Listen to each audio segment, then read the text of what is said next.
નમસ્કાર દર્શક મિત્રો, બ્રેકિંગ ન્યૂઝમાં આપનું હાર્દિક સ્વાગત છે. આપ જોઈ રહ્યા છો ગુજરાત ન્યૂઝ 24. પાટણ નગરપાલિકામાં ગુજરાતની પ્રથમ કાર્બન ક્રેડિટ કમિટીની રચના. ડોક્ટર બાબુભાઈ પ્રજાપતિએ ચેરમેન તરીકે સંભાળ્યો પદભાર. પર્યાવરણ સંરક્ષણ, ગ્લોબલ વોર્મિંગના પડકારોનો સામનો અને ટકાઉ વિકાસના ઉદ્દેશ્ય સાથે પાટણ નગરપાલિકાએ ગુજરાતમાં પ્રથમ વખત કાર્બન ક્રેડિટ કમિટીની રચના કરીને એક ઐતિહાસિક પહેલ કરી છે.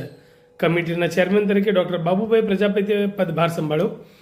કાર્બન ક્રેડિટ એ વાતાવરણમાં 1 મેટ્રિક ટન કાર્બન ડાયોક્સાઇડના ઉત્સર્જનમાં ઘટાડો કરવા અથવા તેને અટકાવવા બદલ મળતું ટ્રેડેબલ પ્રમાણપત્ર છે.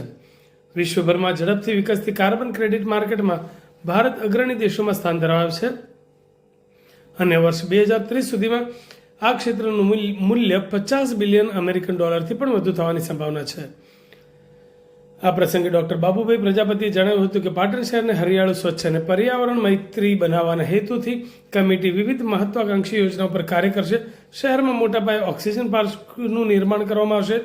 સોલર એનર્જી જેવા સ્વચ્છ ઉર્જા સ્ત્રોતોને પ્રોત્સાહન, પ્રદૂષણ ઘટાડતા રસોઈ ચૂલાઓનો ઉપયોગ અંગે જનજાગૃતિ, પુનર્જીવિત એટલે કે રીજનરેટિવ કૃષિને પ્રોત્સાહન, ટ્રાફિક વ્યવસ્થાપન દ્વારા વાયુ પ્રદૂષણમાં ઘટાડો, LED લાઇટનો વ્યાપક ઉપયોગ તેમજ કાર્બન ઉત્સર્જનમાં ઘટાડો કરતી અન્ય અનેક પહેલો હાથ ધરવામાં આવશે. તેમણે વધુમાં જણાવ્યું હતું કે કાર્બન ક્રેડિટ આધારિત વિવિધ પ્રોજેક્ટો દ્વારા ભવિષ્યમાં પાટણ નગરપાલિકા માટે આવકનો એક નવો અને મહત્વપૂર્ણ સ્ત્રોત ઊભો થઈ શકે છે. આ પહેલ આર્થિક રીતે જ નહીં પરંતુ પર્યાવરણ સંરક્ષણ અને ગ્લોબલ વોર્મિંગની અસરો ઘટાડવા માટે પણ ખૂબ જ ઉપયોગી સાબિત થશે. ડોક્ટર બાબુભાઈ પ્રજાપતિ જિલ્લા તથા પાટણ શહેરના ભાજપ સંગઠન, નગરપાલિકાના પદાધિકારીઓ અને તમામ આગેવાનોનો આભાર વ્યક્ત કરતા જણાવ્યું હતું કે સૌના સહયોગથી પર્યાવરણ ક્ષેત્રે રાજ્યનું અગ્રણી શહેર બનવાનો પ્રયાસ કરવામાં આવશે.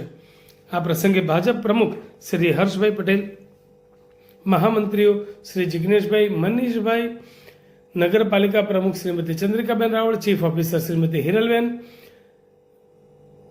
ઉપપ્રમુખ ઉત્કર્ષ પટેલ, કારોબારી સમિતિના ચેરમેન નીલમ પટેલ, વિવિધ સમિતિઓના ચેરમેનશ્રીઓ, રોટરી ક્લબ પાટણના પ્રમુખ શૈલેષભાઈ સોની તથા રોટેરિયન મિત્રો, રાષ્ટ્રીય સ્વયંસેવક સંઘના શ્રી ભાનુભાઈ સોની સહિત સ્વયંસેવકો, ડોક્ટર વિપુલભાઈ મોદી સહિત શહેરના અગ્રણીઓ, વિવિધ સેવાકીય સંસ્થાઓના હોદ્દેદારો, સંગઠનના કાર્યકરો તેમજ પત્રકાર મિત્રો મોટી સંખ્યામાં ઉપસ્થિત રહ્યા હતા અને ડોક્ટર બાબુભાઈ પ્રજાપતિને કાર્બન ક્રેડિટ કમિટીના ચેરમેન તરીકે શુભેચ્છાઓ આપી હતી.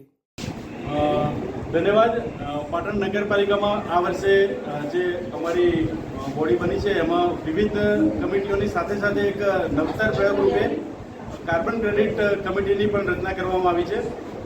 કાર્બન ક્રેડિટ એટલે એક આમ આપણા પાટણ માટે નવો વિષય છે પણ વર્લ્ડ વાઇડ ઇન્ડિયા એમાં લીડ કરી રહ્યું છે અને 1 મેટ્રિક ટન કાર્બનનું ઉત્સર્જન જે થાય એના ટ્રેડિંગ માટે જે લેવાનું હોય સર્ટિફિકેટ એને કાર્બન ક્રેડિટ કહેવાય અને પર્યાવરણમાં ની જાળવણી માટે અને જે વાતાવરણમાંથી કાર્બન ડાયોક્સાઇડનું ઉત્સર્જન થતું હોય એના પર કંટ્રોલ મૂકવા માટેનો આ એક વિશ્વભરમાં એક નવી ચાલતો આ એક વિષય છે અને ઇન્ડિયા એમાં લીડ કરી રહ્યું છે. ઇન્ડિયા અત્યારે કાર્બન ક્રેડિટ મેળવતા જે દેશો પૈકી એક મુખ્ય દેશો પૈકી એક છે અને 2030 સુધીમાં કદાચ વર્લ્ડમાં first number India carbon credit મેળવતો દેશ થઈ શકશે.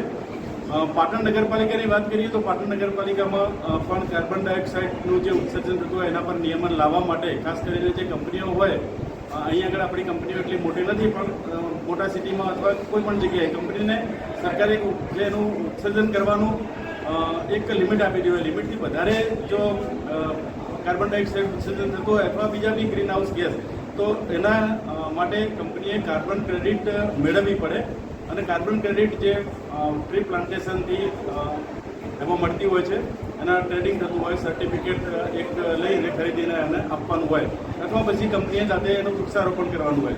નગરપાલિકા દ્વારા મોટા પાયા ઉપર વનીકરણ થશે અને એમાંથી કાર્બન ક્રેડિટની આવકનો સ્ત્રોત ઊભો થશે. એના લીધેથી પર્યાવરણને આપણને મોટો ફાયદો થશે અને ટ્રાફિક નિયમનથી પણ કાર્બનનું ઉત્સર્જન ઘટાડવાના બીજા જે આપણા પરંપરાગત જે કોલસાથી જે એનર્જી મળતી હોય એ એનર્જીની જગ્યાએ ઓછા પ્રદૂષણ કરે એવા ચૂલાનું વિતરણ, સોલાર એનર્જી, આ બધા વિષયો પર કામ કરવાનું થશે અને એકંદરે આ કાર્બન ક્રેડિટ જે કમિટી છે અમારી એ પાટણના પર્યાવરણને માટે ખૂબ જ આવનારા દિવસોમાં મોટું કામ કરશે.